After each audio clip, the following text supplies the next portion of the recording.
Good morning, everyone, and thank you for joining us for this Facebook Live. It's Wednesday. It's June 18th. We go live each and every morning for you, every day of the week, about 8 o'clock. So we'd love it if you could join us live. If you can't find us here on your Facebook feed at 8 o'clock, it stays up there so you can watch us whenever it's convenient for you.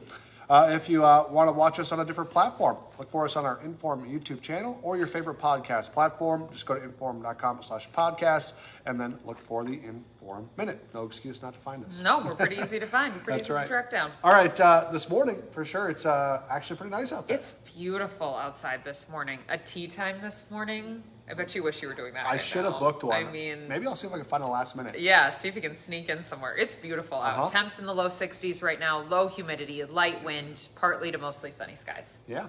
Gorgeous start to a June day. Like that. Any of our foggy pockets from this morning are now gone, so no worries when it comes to visibility. All is smooth sailing.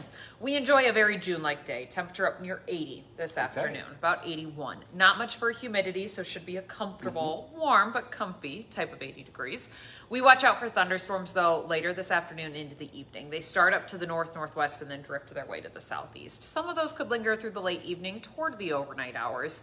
Timing on all of this all week long has been not great with models. These thunderstorms kind of do what they want, but I see them develop, I'd say 2-3 o'clock up near the international border off near Minot, Devil's Lake, and then move to the southeast. So entering Fargo, likely 6-7 o'clock, maybe closer to supper time for tonight. Wind and hail would be the primary threats with any of the stronger cells. Not every storm today is going to be up to that severe criteria. Most of them are just downpours, thunder, lightning, generic thunderstorm stuff. Any of the cells that do get a little bit on the stronger side, we have to watch out for that hail and wind threat. Those fade away by tomorrow morning. They should be gone. Maybe a lingering or a stray shower, thunder shower overnight. Tomorrow we do this all over again.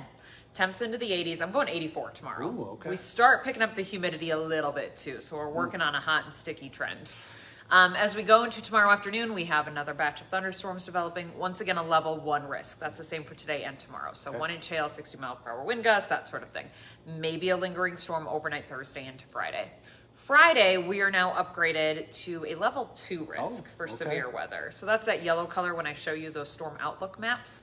That means kind of some elevated risks. Maybe a brief tornado. It's possible. It's unlikely, but it's possible. Otherwise, I would say hail 1 to 2 inches and wind gusts near 70 miles an hour for the stronger storms on Friday. A little more widespread in coverage when it comes to severe weather on Friday.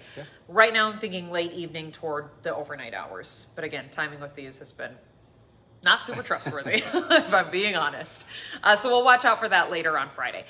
That leaves us quieter on Saturday. I have a little bit of a breather in storms, but hot and sticky. Yeah.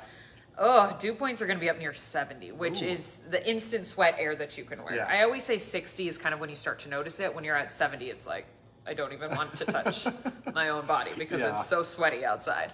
That's what we're looking at for Saturday, and your temperatures are in the upper 80s to near 90s. So you know it's going to feel low 90s to mid 90s. Wow. We crank up the heat and the humidity even more for Sunday, so even hotter, even stickier, and then a cold front crashes into that hot and sticky air, which obviously means thunderstorms. We'll watch out for storms right now, late evening Sunday toward the overnight, and then we're cooler on Monday, and really for next week.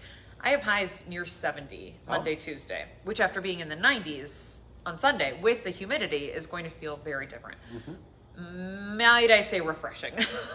Yeah, after a couple Personally. of hot days, Yeah, a little bit comfier next week, lots of 70s and fewer rain chances. Still a couple, maybe a rumble of thunder here or there, but a lot less active than what we've had this week and what we will continue to have as we finish out this week with those daily storm chances. Yeah, we haven't had to deal with that humidity very much. No, this is kind of our first big wave of humidity. Saturday, I would say good lake day. Again, timing with these storms has been all over the place, and we're bookending Saturday. We've got storms on Friday, and we've got a storm chance on Sunday too. So we'll watch it. But Saturday right now looks to be your drier day, just hot and sticky. All right. Well, good day to stay hydrated. Good to know. Mix in a water on Saturday.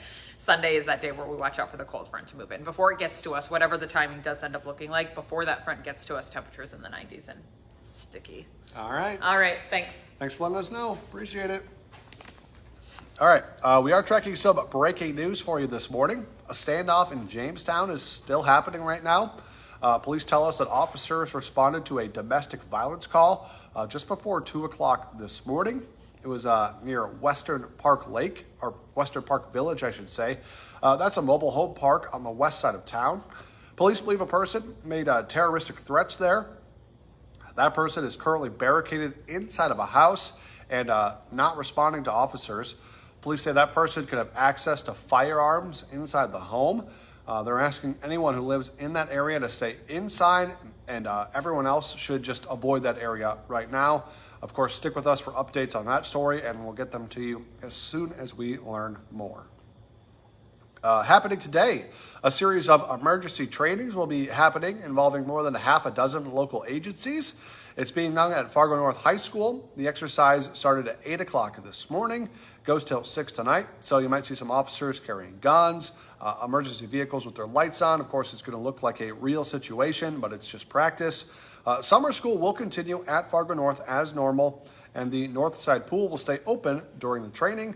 They're going to be doing trainings again on July 9th and August 6th. Today in Wahpeton, you might hear some tornado sirens, but it's not because of storms. The sirens on the north side of town went off by themselves during Monday's thunderstorm, so crews fixed them, but they're going to be doing a test on those this afternoon at 1 o'clock. Today, a Pembina County man is in court on charges. He made violent threats against a U.S. official. Court documents show 46-year-old Charles Dalzell of St. Thomas was arrested by the FBI on Monday after authorities say he sent an email to the U.S. Attorney's Office for North Dakota. In that email, Dalzell said that he was owed money for a court victory and federal officials were ignoring his pleas for help. And then he is accused of writing this specifically that got him in trouble. I don't want this situation to end up like Minnesota over the weekend. He's charged with interstate threats and threats against a federal official. A Fergus Falls home has $50,000 worth of damage after an electrical fire. Firefighters responded to a home near the Salvation Army around 12:45 Tuesday afternoon. When police and fire crews got there, they found smoke coming from both the first and second floors of the house. Fire damage was contained in the back of the home, but it does have smoke damage throughout. Nobody was inside at the time, but 2 firefighters did suffer minor injuries fighting the fire.